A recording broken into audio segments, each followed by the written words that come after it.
32, Lupus, a prototypical autoimmune disease. Marcello here. Welcome back to Immunology Insights, Basics and Beyond. Today, we're diving into Systemic Lupus Erythematosus, or SLE, or simply lupus, a prototypical autoimmune disease known for its complex and variable presentation. SLE is often referred to as the great imitator because it can affect multiple organs and mimic many other conditions, making diagnosis and management particularly challenging. So let's talk science. What is lupus?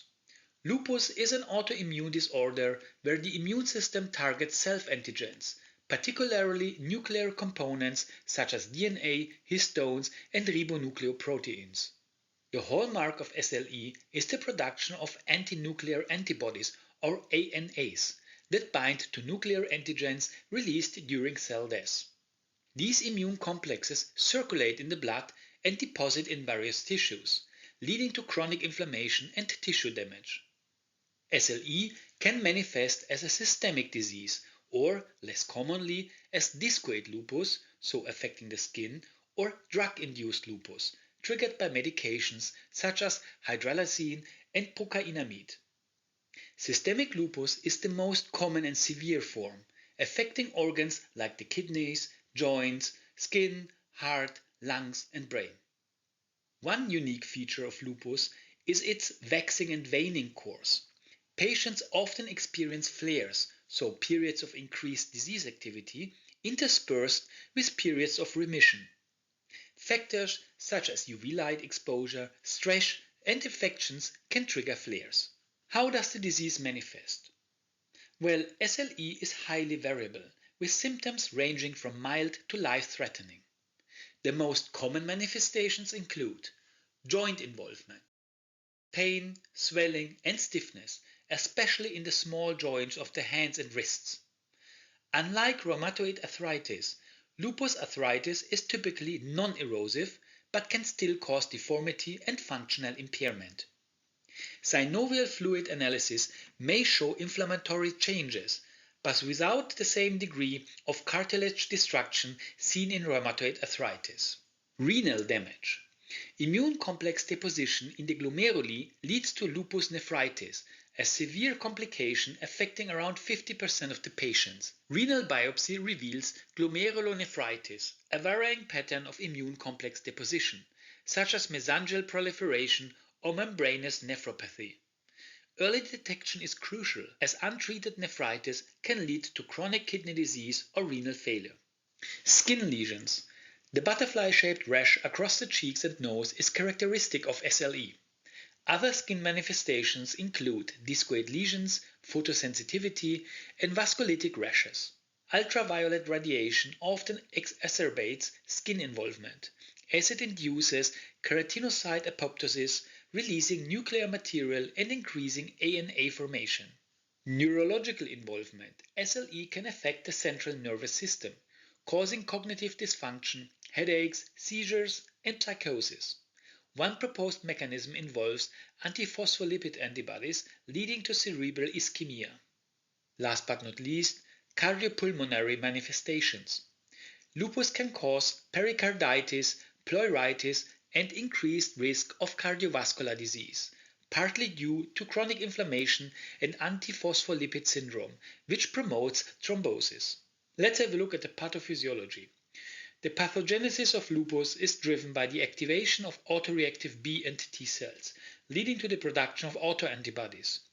ANAs form complexes with nuclear antigens, which are typically released from apoptotic or necrotic cells. These immune complexes deposit in tissues, activating the complement system and recruiting inflammatory cells. The subsequent tissue inflammation and damage lead to the clinical manifestation of SLE. One key factor is the deficient clearance of apoptotic cells, which result in the persistence of nuclear debris. In healthy individuals, phagocytic cells, like macrophages, efficiently clear dead cells. In lupus patients, this clearance is impaired, leading to chronic exposure of nuclear antigens to the immune system. Genetic predisposition plays a significant role. with associations to HLA-DR2, HLA-DR3 and deficiencies in complement components like C1q and C4. These complement deficiencies impair immune complex clearance, facilitating their deposition in tissues.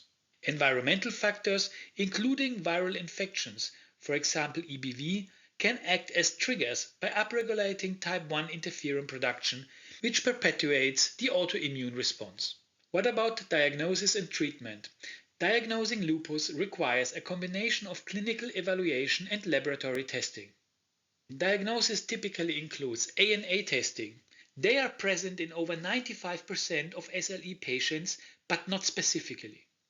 Anti-double-strand DNA and anti-Smith antibodies.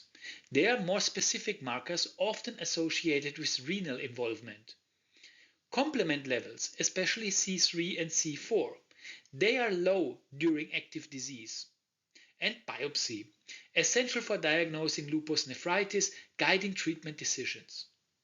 The treatment then typically includes, for example, immunosuppressants like azathioprine and mycophenolate mofetil that reduce T cell and B cell proliferation, or corticosteroids, which are useful for controlling acute flares but associated with long-term side effects like osteoporosis and hypertension. And of course biologics like belimumab that targets B lymphocyte stimulator or BLYS, reducing thereby the B cell activation, and rituximab that depletes B cells by targeting CD20, reducing autoantibody production. But also antimalarials are part of the treatment.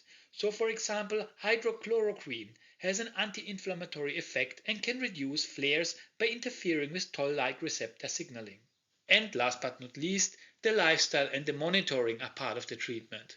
Avoiding UV exposure and regular monitoring of renal function are essential for preventing complications. To conclude, SLE exemplifies the complexity of autoimmune diseases, with a wide range of manifestations and unpredictable disease progression. Its systemic nature makes it one of the most challenging autoimmune disorders to diagnose and manage.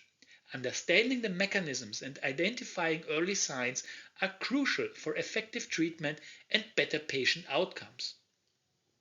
In the next chapter, we will delve into another autoimmune disease that primarily affects the joints: rheumatoid arthritis, chronic inflammation, and joint damage. Before closing, I have a small request. If you enjoyed my content and want to hear more, like and subscribe. It's a small step for you, but it helps me a lot. So, see you next time.